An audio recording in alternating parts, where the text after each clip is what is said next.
Have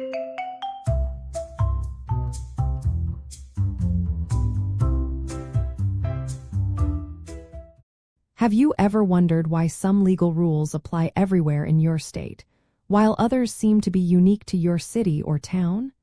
It is a common question, and understanding the difference helps demystify many of the quirky laws we sometimes hear about. The core difference between state statutes and local ordinances lies in their origin and scope. State statutes are laws created by your state legislature, applying across the entire state. Local ordinances are laws enacted by local governing bodies, like city councils or county commissions, and they only apply within that specific local jurisdiction.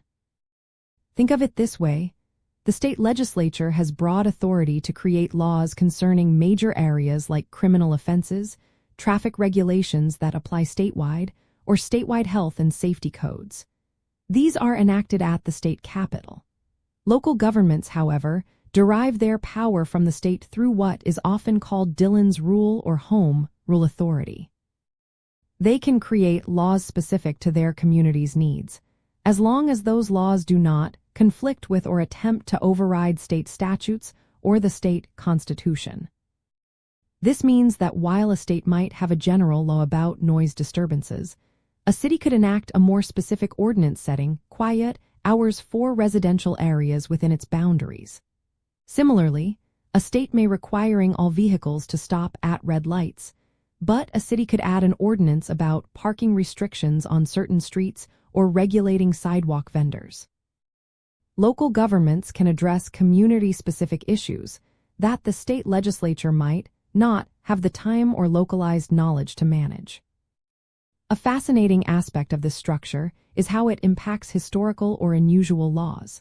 Many of the truly eccentric laws that capture our attention are often local ordinances, not state statutes. These ordinances might have been created to solve a very specific, now forgotten local problem decades or even a century ago. Because they are local, they can persist largely unnoticed until someone unearths them. State statutes tend to be reviewed and updated more frequently due to their broader impact and higher visibility. So the next time you hear about an odd law, whether it is about owning a specific pet or where you can hang your laundry, consider if it is a widespread state statute or a unique local ordinance. This distinction gives you a clearer picture of why certain rules exist, how they came to be, and where they apply. It helps us appreciate the layered legal landscape that governs our communities and states, offering a glimpse into the specific historical needs that prompted their creation.